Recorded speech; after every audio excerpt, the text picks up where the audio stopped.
Welcome back, folks, to WrestleRant. I'm Graham GSM Matthews, and right here on WrestleRant, I break down all the pay-per-views that I watch on the WWE Network. And to cap off the Rebellion review series, today we're talking about the 2002 installment. It might be just because I'm biased, but I thought this was the best installment of the pay-per-view up to this point. From 99 to 02, all the shows were pretty great. All the shows were pretty good. I thought they gradually got better and better from 99 to 2000, 01 to 02. And it might be just because I'm biased towards 02 because I think it's a great year in wrestling, specifically the WWE.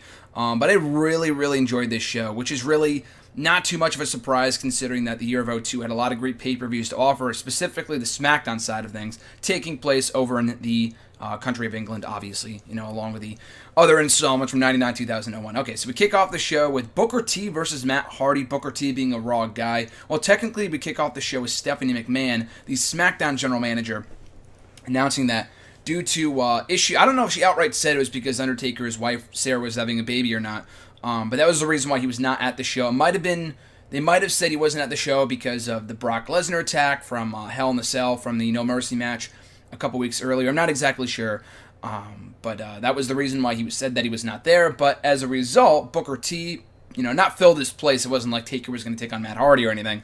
But because Undertaker couldn't be there, they enlisted the help of Booker T from Raw for one night only to come over to a SmackDown pay-per-view for Rebellion, having a very fun opening match against Matt Hardy, Booker T scoring the victory, and doing the spin-a-rooney afterwards for the crowd. So, good solid opening stuff there. After that mixed tag team match, John Cena and Dawn Marie teaming up to take on Billy Kidman and Tori Wilson. As you guys probably know, as I talked about my No Mercy review about a year or so ago at this point, the Tori Wilson-Dawn Marie feud back in late 02 on the SmackDown brand was very well documented. The matches sucked. The feud itself was debatable. It was very memorable, which I guess is the least you could say about it, but the matches were not good, if you could really call them that. But at least you had two good workers in there and kind of incorporated the separate entertaining feud between Cena and Kidman long before Cena was, even before he was the Doctor of Thugonomics, having a little mini feud with Billy Kidman, and this would also build to a Kidman and Tori Wilson on-air relationship, I believe, from that point forward. So, good match. Kidman and Tori Wilson scored the victory. Funaki and Crash Holly having a match up next. Nothing on the line here, just a basic cruiserweight matchup. Good for what it was. This might have been right before Crash Holly left. I was surprised he was even on this show, because I know he was gone from the company a short time later, but still, fun match. Funaki scoring the victory.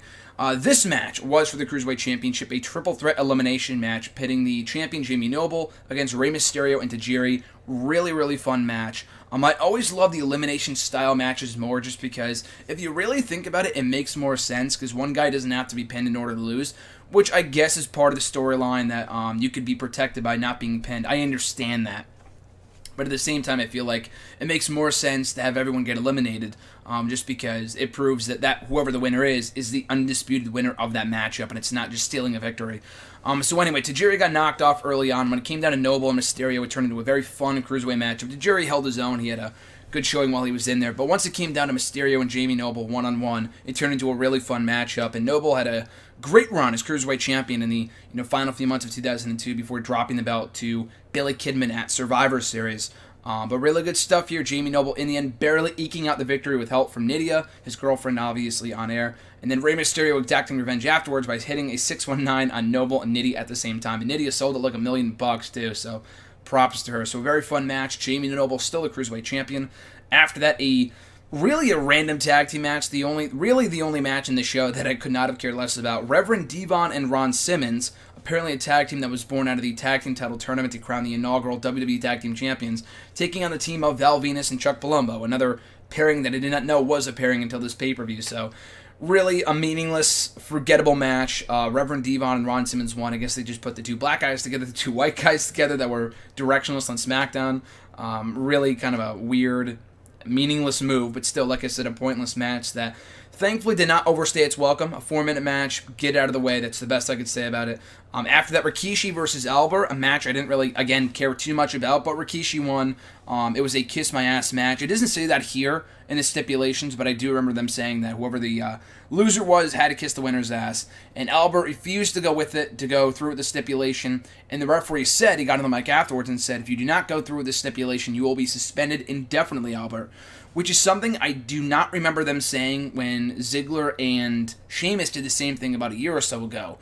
Sheamus never did fulfill the stipulation officially, and nothing happened as a result. So Albert did have to go through with it, but before he could, he pulled a Sheamus/Dolph Ziggler, I guess Sheamus, and low-blowing Rikishi. But before he can get the upper hand, Rikishi countered and did the stink face to Albert in the turnbuckle. So they did fulfill the stipulation for the live audience. So the match was kind of shit, but at least they went through the stipulation, which I guess was nice. After that, in what I thought was the match of the night, undoubtedly, rather, the match of the night, Kurt Angle and Chris Benoit successfully defending their WWE Tag Team titles against the Los Guerreros, 2/3 of the SmackDown 6 on SmackDown in that period in time. And anyone who's familiar with the SmackDown 6, the 02 era of SmackDown, these 6 guys, Angle, Benoit, Eddie, Chavo, and Edge, and Rey Mysterio, just freaking killing it, as, you know, in the tag team division, singles matches, and so on and so forth.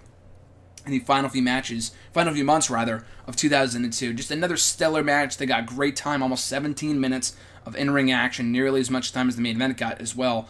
Really, really fun stuff. Angle and Benoit also playing the card that, despite being the worst of enemies, they were, on the same page in terms of being tag team partners. They did coexist. Angle and Benoit managed to retain their championships, managed to prolong their reign as WWE Tag Team Champions. So despite the cohesiveness of Eddie and Chavo, they fell short of capturing the gold on this night.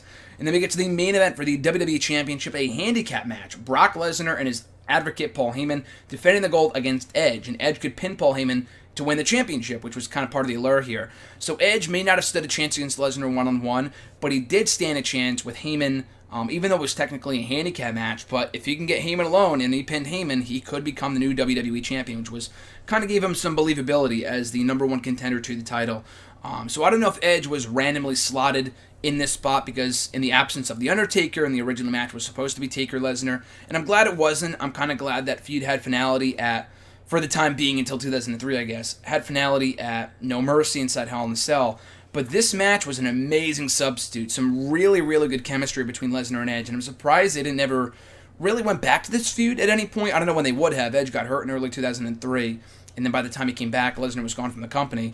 Now Lesnar's back. I mean, Edge has been retired, for the past year since, came back, whatever, in 2012. But still, really, really fun match. Edge getting some great near falls on Lesnar and Heyman, pinning Heyman at a few points, Lesnar breaking it up. There was one really, really, really good near fall. I can't remember exactly what happened, but I think Heyman was, distracting the referee, and Lesnar was going to knock out Edge with a chair shot. Edge reversed, hit Lesnar with a spear out of nowhere, and with Heyman nowhere to be found, it was a great near fall. Looked like he had the title won. The crowd was ready to erupt. Lesnar kicking out at 2 7/8. It was a great near fall. Lesnar ultimately coming back with a few chair shots to Edge when the referee wasn't looking to retain his WWE title. So a successful title defense for Brock Lesnar, and Edge getting the better of Paul Heyman afterwards. After Brock Lesnar walked out, Heyman was going to attack Edge with a chair, only for Edge to reverse and plant Heyman with an execution, I believe, or Educator DDT, or whatever the hell it's called, on the steel chair, on the top of the steel chair. So a good way to send the crowd home happy from Rebellion 2002. So like I said, in my opinion, the best Rebellion installment up to this point. A really, really fun show. The main event was great. The WWE Tag Team title match was great. The undercard was solid, served a purpose. I thought the opener was good. The mixed tag team match was alright. Funaki Crash was alright. Cruiserweight title match was fun. The other tag team match, Reverend Devon, Simmons, Venus, and Palumbo, was kind of forgettable, but it was what it was. Rikishi and Albert too. But overall, 2 thumbs up of a show. Definitely check it out, especially if you're a huge fan of the SmackDown 02 pay-per-views, as I am. So that does it, guys. We are wrapping up the Rebellion pay-per-view review series here on WrestleRant. Moving forward, or at least in the next edition anyway, ahead of Hell in a Cell 2016, I will be reviewing the 2015 installment for you guys in my next edition of WrestleRant. So stay tuned for that in the upcoming installment. And beyond that, I think we're talking Armageddon for a number of episodes after that, from the late 90s or 2000, whenever it started, up until 2008. Unless they bring it back. Who knows? I hope they do. It's part of the brand split. Fingers crossed. But anyway, guys, thank you as always for listening. I appreciate your support, and I'll catch you fine folks down the road.